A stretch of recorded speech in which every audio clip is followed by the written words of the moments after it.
Welcome to the Pretty Sister Podcast. I'm your host, Callie Stoyer, and I'm so happy you're here today. Thank you for taking the time to join this sisterhood, this place of belonging, and where we are talking about friendships.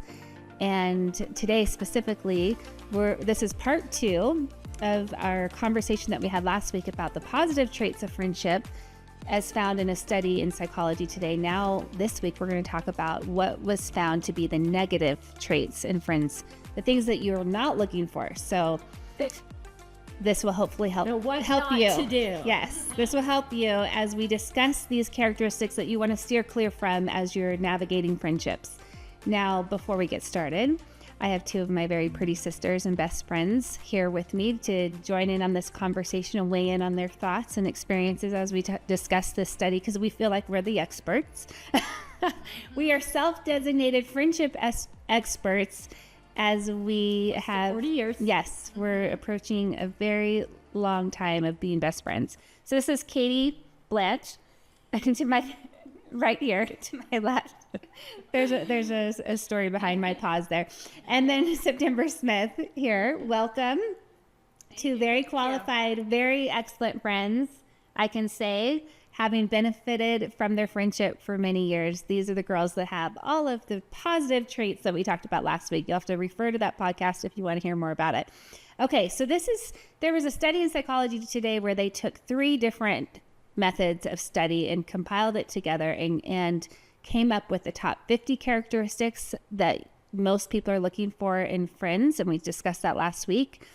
And then they also distilled down the characteristics that people are not looking for, that they just do not want in friendships and they're steering clear from. So it's broken into 4 different categories. You girls haven't even seen this yet, so it's almost like a game show. I'm gonna unveil them. I'm gonna go with the top on jealousy. No, well, I don't think that they've reported this in the order. It's just now they've categorized them into 4 categories. So I'm going to share them and we're going to discuss them. So the first category is dishonesty. Okay. I do not want a dishonest friend. Yeah, which makes sense because that was one of the top qualities of things you're looking for is honesty, trustworthiness. People want that in friendships. So it makes no surprise that they do not want dishonesty. But listen to, it's a very impressively long list of categories that they've put in to describe dishonesty, which I think is worth talking about. So I'm going to list these off. Two-faced, being a hypocrite, exploitive, a liar, unreliable, evil. I think that's a no-go. No shock there. Evil friend. Although, I mean, we could talk about that more. Just never mind. We're going to skip it. Someone evil. We're going to, we'll come back to that. Another podcast, skip. Okay, ungrateful, malicious. Say that word. Curmudgeon. The Grinch was a curmudgeon. Scrooge was a curmudgeon.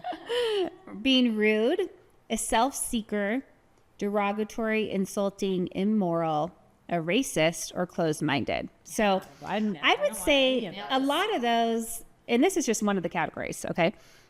Those all fall under the dishonesty category. They all seem extremely, of course I'm not looking for those things. However, have you faced any of that as you've come across people and friendships? And guessing just from the look you gave me that yes, you have come across it. What happens when you do is that it's a very short-lived friendship, right? It's like skip, thank you, next.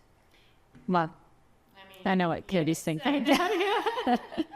We're not naming any names I here. won't say it. But what can you share from your experience? Lies are insidious.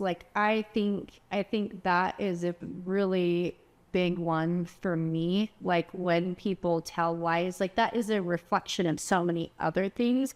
And for me, that does not, I don't want that in a relationship, and I don't want to be someone who does that. I mean, my integrity is so important to me, and having intuition is so important to me. And I think what happens when you do have some of these things present is you get really confused. You get yes. What's my reality?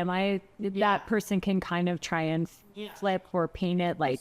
So you even have to stay in your own truth in order to detect other people's lies. And so I think it's these are good qualities to notice, like if, in yourself. And one of the things like that I really love, that's a Jordan Peterson thing that he says is, if you can't tell the truth, at least don't lie.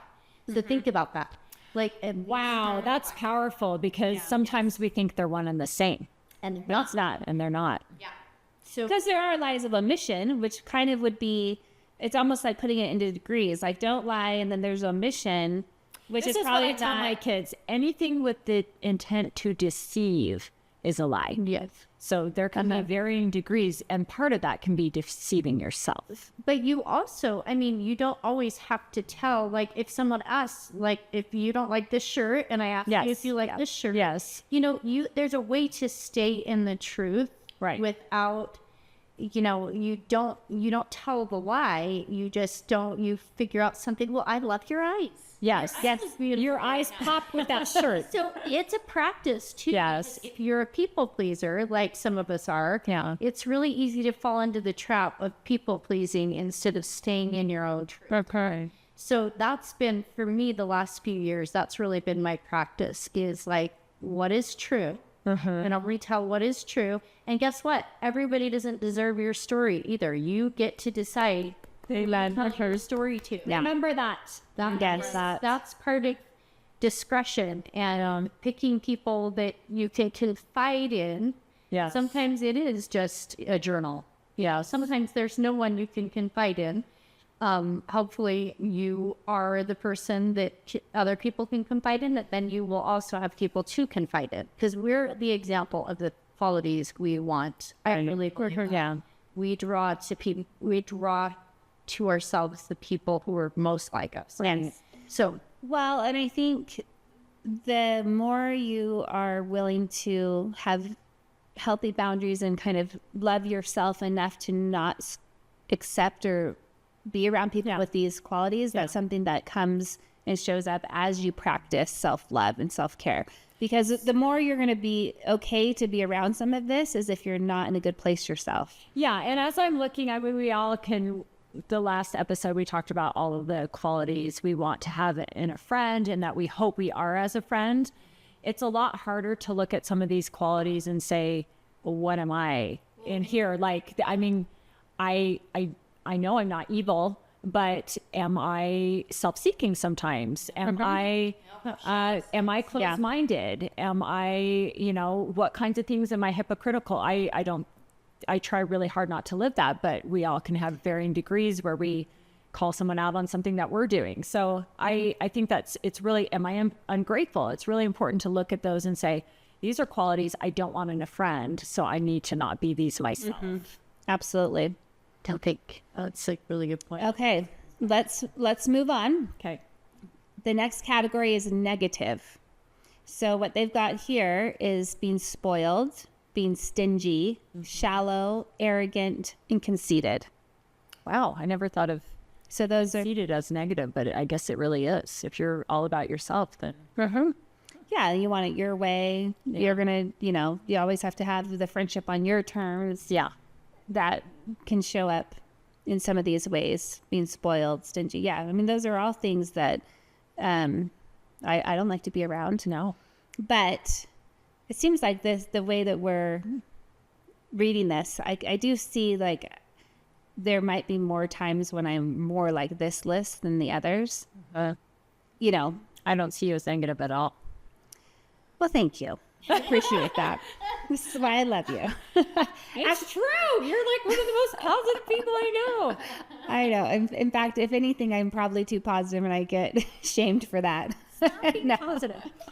there's not. Or my rose-colored glasses. You're not perspective. stingy. Yeah. You're not shallow.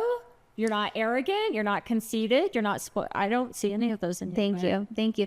Well, I think that when I notice when I'm around people like that are negative, because I feel it draw in my energy. I call them energy suckers. You just feel, energy vampires, energy suckers. You just feel it drain. And I find myself wanting to love and be kind to everybody, but I will notice that if somebody who is a known energy sucker to me wants to do something, I'm pretty careful and guarded with my time and attention.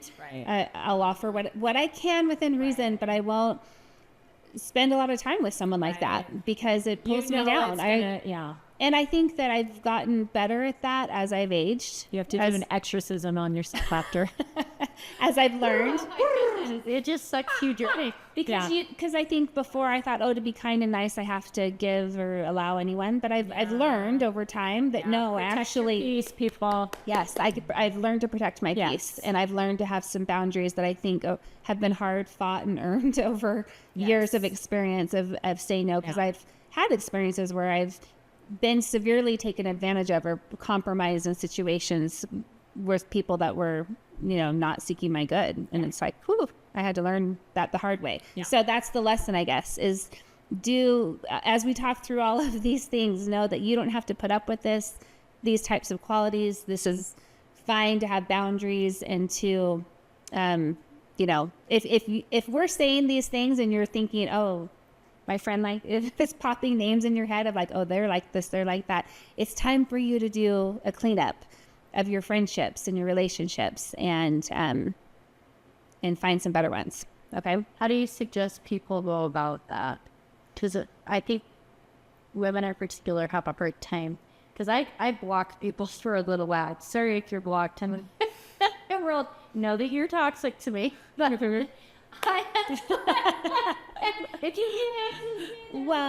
I think it's just taking the same advice that you just gave of you don't have to say everything, right? You don't have to share rude things. The spirit of honesty doesn't mean that you can be rude. I think sometimes people think that. I have a suggestion. Okay. And I have said this to my kids before, just even as adults. If someone invites you to do something and you're trying to, they have not been good for your peace in certain ways, you don't have to, you can just say, thank you, I'm not able to, or whatever. You don't have to give a big, long explanation. When I was younger, I felt like I had to write a novel out, explain every single thing. And that is basically telling someone that you have something to be sorry for when you over-explain. So no one needs to know anything other than, I'm sorry, I'm not able to do that. I can't come to that. I can't. And then I think I hate to say, you can always be upfront and have a conversation if this is someone that has been important to you in your life and you want to say, look, there's something going on, and just face it head on. But if it's been years of perpetual toxicity, then I think you can just... I'm not available. You're not available and phase. And often you'll see in those friendships or relationships anyway, if you look back, there may be a pattern of you giving more than the other person anyway. And it's okay to just say no. And eventually, I think naturally those things just kind of fade away. Yeah. You don't have to explain yourself. No. And there's a balance to that too, in that I also think... I'm not disagreeing with you because I agree with what you've said. But what came to mind is that this phrase of communication is kind, or clear communication is kind. Because I think sometimes we kick the can down the road, or we just don't quite say what needs to be said, and we put people off or on offense, and that can be, that unclear communication can be misleading. Right. And sometimes we do need to be clear and know that that's kind. And whether that means, if you really are never going to do something, but to say later and put someone off and down the road, then that's not super kind. And if you know that you're never going to do that. Right. So sometimes you just need to say no. And no is a full sentence, I guess that's it. You just have to weigh. Do it with sensitivity.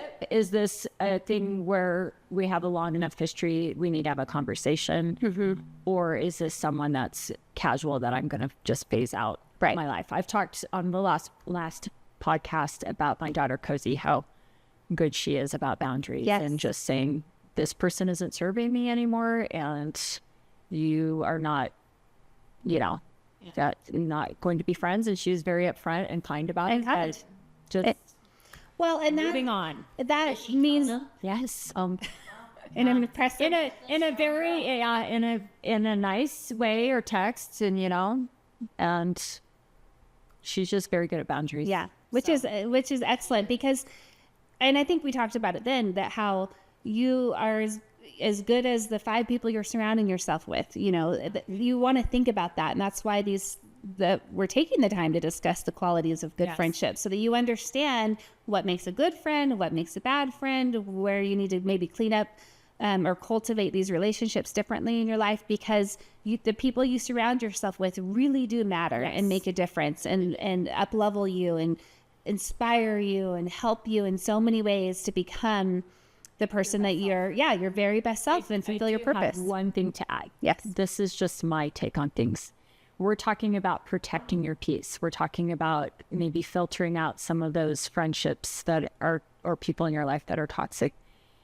One really important component to protecting your peace is forgiveness. If you have people in your life that have hurt you, and it doesn't mean that you have to keep them in your life. You can absolutely have a conversation, or kind of, try and filter people out of your life. I believe if you really want peace, because you can filter people out of your life, but still be like hanging on to the hurt that they have caused you, forgiveness is huge, I believe. And it's a practice. It takes a lot of time. It takes prayer, meditation, whatever you do, to really be able to reframe, or just try and understand where they're coming from, but say, this person doesn't need to be a part of my life, but I forgive you and let go, because you're never going to have personal peace. Yeah. Yes, you send them love from afar. They don't need to be a part of your life, but forgiveness is peace. Oh, it's such a tool and a gift to yourself. Yes, it's a gift to yourself, and then you are open for other relationships, friendships, if you can forgive. And the more you're hanging on to that resentment, if you don't, the opposite is true. If you're hanging on to it, and then you become that negative person that people don't want to be around. So if you're finding yourself in that dilemma, think through what kind of relationships need to be cleaned up in your life. Where can you forgive? Where can you let things go, reset, start fresh? And, no matter what stage you're at, you can cultivate and deserve to have loving, good friendships that can support you and uplift you in all the ways that you deserve. And so we want you to have that and do that. And forgiveness could be a very big key in doing so. Thank you, September, for bringing that up. The next one, is impatient. So nobody wants an impatient friend. And the characteristics that are listed with that are to be undecided, to be lazy, a chatterbox, pessimist, impulsive, immature, grouchy, vain, suspicious, irritable, and a gossiper. All of those things they've categorized as impatient. I'd say some of them seem impatient and some are just could stand on their own, but it's interesting that pretty much this whole list is the opposite of what you want to be right. So just if you want to focus on the positive things, the negative, you just don't have. You can't hold two opposite feelings or opposite. I know. It's really interesting from our last podcast. The things we talked about I felt so energized. Like it's just like talking about this negative stuff. Don't you feel like a different energy? Well, words have, and it was like, yes, I do feel a totally different energy, because we're talking about our negative attributes, and we were just so energized before, but it needs to be talked about. Well, it needs to, for warning. I mean, just like what to look for, and also self-check. But I love that you said that, because words really do matter. And they carry a vibration that can lift you or detract from you. I did a meditation recently where she played music and said different words. So she said positive words, and then she said negative words, and asked us to pay attention to how we felt in this state of meditation. And it was really incredible to see the difference of what came to mind and how you felt just from her saying these different words. It does matter. This is the last one, girls. this is a big one, competitive. And what makes up competitive in these studies was censorious, self-centered, selfish, jealous, ironic, narcissist, self-seeking, and easily offended. Some people wave that badge of honor of honesty and they feel like they can say whatever. In the spirit of honesty when it's just rude. Honesty. Yeah. Doesn't give you this open ticket. Right. Oh, if it isn't uplifting, unless someone asks you, what is the thing you always say? Unsolicited advice Is always viewed as criticism. Yeah. So if they didn't say, "Do you like my shirt?" It'll be like that isn't working for you. By the way, that actually is a really good color. I know it's one of my favorite colors on you. Yes. In fact, I just went to a Denver. We keep picking on the shirt. I just went to a Denver Broncos game and was searching for orange in my closet. Mine's full of pink. Yeah. And I literally was Almost like, red. oh, I wish I were in Katie's closet. She has such great orange color. It's not a lot of this color. It makes your blue eyes pop. Thank you. Well, yeah, that works with these girls. If you are not happy with yourself, that is a symptom of being easily offended is a symptom of not liking yourself. Yeah, being critical of your own self. That's when you're critical of others. Along those lines, so learning how to take a compliment. Like, take a compliment if someone gives you. Yes. Oh, this. That's like, Oh my gosh, I've had this forever. my daughter Yes. taught me how to do. She is great at that. Yes. Oh, thank you. Yes. She just says, "Oh," And that's mature. That's mature at her age because usually younger people are like, "Oh, I don't like." "Oh, this." Yeah. But then you make the person who's giving you a compliment Feel bad. Yeah. I genuinely mean that. Yeah. But still, I'm questioning. So what do you think, because this just got asked to me by one of my sons, if the tendency is when you give someone a compliment that it triggers them to compliment you back? They don't like that, or they expect a compliment. Well, one a person was saying they didn't like to receive all their compliments that way because it felt disingenuous, like you're only complimenting them back because they complimented you. I feel like so he feels like if he compliments if someone compliments him, he has to compliment them back. Well, he does that naturally. It's like he just like probably if someone says, "Oh, I love your shirt," and he'll be like, "Oh, thanks, I love yours too." And then that other person was saying they don't like to receive compliments in that setting. They would prefer that they just take the compliment and not just mimic it back because it feels less genuine when you're just mimicking it back. So he paused and thought about that, and he was like, "Is that true?" And I was like, "Well, I could see it. It could be true for somebody." Just practice taking compliments. Just take it and then maybe later compliment them. Yes, I agree. Is probably going to be more well received. Yes, I agree.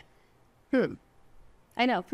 It just even if you felt those things about another person, like you're like, wow, I was just thinking you look amazing. Do you know what I mean? Like if someone complimented you, it does automatically feel like Well, I think there's the intent behind it, because if you really do mimic it back because all of a sudden your attention is drawn to it and you're like, "Oh, and I love your shirt too," then that's genuine. But if you're just like parroting it, right, because you feel like you have to, right, and people probably feel that. And I agree. I feel like if you do something genuine, if you truly are being genuine about something, people feel that and receive it. Yeah, and just be genuine. So if your son truly feels in that moment wanting to be generous in it, you should never repress a generous thought. Yes, I think.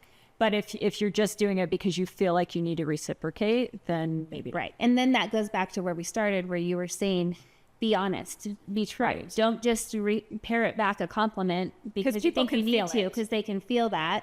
Versus because you may not like their hair as well, but if you're a people pleaser and you just want to make people happy and they say, "I love your hair," "Oh, I love your hair," if you don't say it, right? Just receive the compliment and be done. Yeah.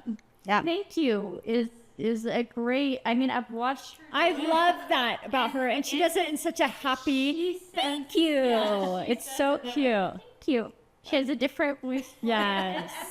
A different head pop. It's amazing because it's just like she takes it as a gift, and then the person feels it as a gift. Yes. that they gave that. I feel good about complimenting her because, but I have learned that from her through the years. I mean, she's been doing this forever, and it is interesting because I've learned from her that is the way. It's so great when we learn things from our kids. Yeah, I'm like, you're really good. Yeah. We're creating a better generation, girls. That's the goal. We create these kids to be even better than we are. Hard to do, but no, just kidding. Oh, awesome. Well, let's wrap it up on that. That's all those were the negative qualities. It's less than the positive ones. Yeah, we can swimming another day. Well, actually, yeah, we can I can talk about it and then we can do another podcast on it. Okay. Yeah. We have a thought that we're going to share. September's going to share to wrap this up. That's only because this is such a negative, like you said, this is a negative conversation that we just don't even like to give time to. But honestly, hopefully it's helpful to you to also, see the opposite side of the spectrum and to know where to steer clear and what to be aware of, and maybe do some introspection and think about it as you're trying to be a better friend. But we also want to leave you on a more positive note as we send you off today. September has that. I was actually reading Sophie, her daughter is on mission in Mexico, and I was reading her letter, and I just screenshotted and underlined a few little lines that I loved about how timing is everything. God's timing is perfect, and he knows better than us and can create things that we can't even dream of, right? Mm-hmm. So, and all of us know a thing or two about timing. So, she said in her letter, I still don't understand, but I do know that God is in the details and his timing is perfect. I'm just a messenger, feeling so grateful to have a Father in heaven who knows us and hears our prayers. His plan is better than anything we could create on our own, and he just asks for us to have faith to pursue it. And I love that, because when I think about things in our lives that we don't really understand or we don't know what's coming next, just not taking that step forward, and he knows better. He can create more. He has the whole big picture, and we can talk about timing in another. Yeah, let's do it. Because I want Katie to talk about timing with stuff, and then just. Oh, do we have a story to tell about timing?